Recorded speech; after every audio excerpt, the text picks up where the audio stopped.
Russian agents used America's own social media networks against its citizens in an attempt to get U.S. voters, particularly African Americans, to vote for Donald Trump. That's the finding in not one, but two studies commissioned by bipartisan senators. Both reveal alarming data about how Moscow attempted to influence the outcome of the 2016 presidential election. Researchers found 30 Facebook pages, 10 YouTube channels, and 571 videos relating to police targeting the African American community. Beyond that, hotlines were set up, apparently, for people to talk about their personal problems. It's believed that information could have been used to blackmail voters. And the other report revealed some 126 million Facebook users were likely exposed to a Russian-backed agency with more than 263 million engagements in that content. For more on this, let's go to Jason Nichols. He's a senior lecturer on African American studies at the University of Maryland and a political commentator, and he joins us now. Jason, great to have you with us.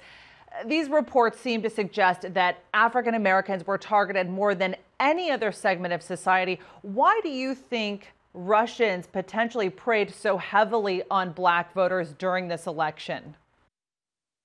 Well, I think that Trump has had a weakness with African American voters, and also Hillary Clinton. Many African American voters did not trust Hillary Clinton. She was somebody who had a history of insensitivity. So what they really wanted to create was a moral equivalency in Trump's 40 or 50-year history of racial insensitivity with some of the missteps that Hillary Clinton has made. And, you know, African Americans, if you could dig into the African American vote, they have always been the core of the Democratic Party. If you can dig in and even take a small piece of that, that was going to severely hurt Hillary Clinton's chances of winning that election. Now, both of these studies didn't really definitively say to what extent this may or may not have influenced the outcome of the election. But what are your thoughts, given the posts, the level of deception, the negative Hillary posts, the pro-Trump posts, and just the, I guess, the orchestration of all of this? What are your thoughts? I don't think that it actually made voters want to go out, black voters go out and vote for Donald Trump. We see the numbers, we've seen the exit polls that black voters do not support and continue not to support Donald Trump.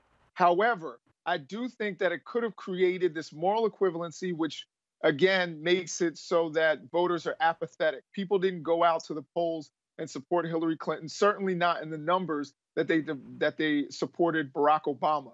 So when that happens, it makes a clear path for Donald Trump and his base to propel him to victory. And that's what I think happened. I think a lot of black voters, with all of that negative press, with people talking about super predators and some of the mistakes that Hillary Clinton has made throughout her career, it made black voters more likely to stay at home.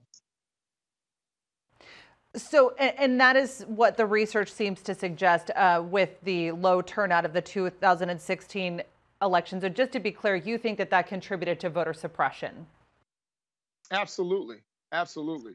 And now, you know, we're in a position where there is actual voter suppression, as we've seen in Georgia and Florida and around the country, and Republicans who have really tried to make it so that African Americans actually don't have the opportunity to go out and cast ballots. So this has all been part of an elaborate plan, and I really believe that the Russian interference actually helped this along. Jason, beyond any sort of influence this could have had on voters or the outcome of the U.S. election, how damaging do you think some of these posts are to the rhetoric that we see, the divisiveness that we see in our society right now?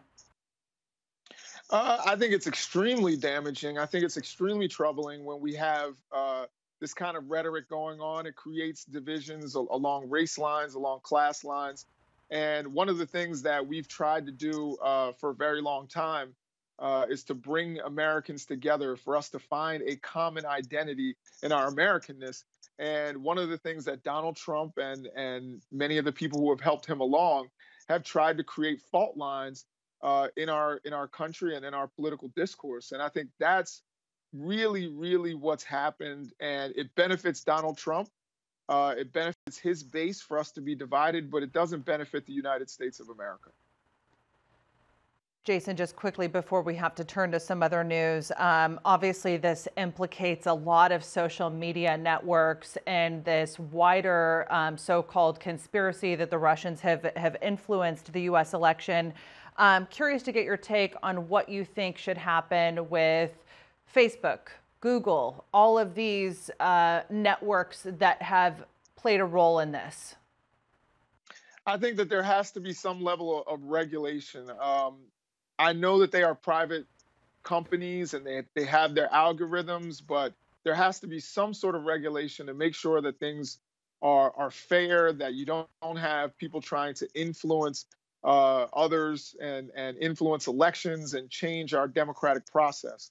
I think everybody deserves a fair chance, whether that's a Trump supporter or a Democrat. I think everybody needs to have a fair playing field for elections, and foreign powers definitely shouldn't be able to come in and use these platforms to sway voters the way they want them to. So I think definitely there needs to be some sort of government regulation on these tech giants.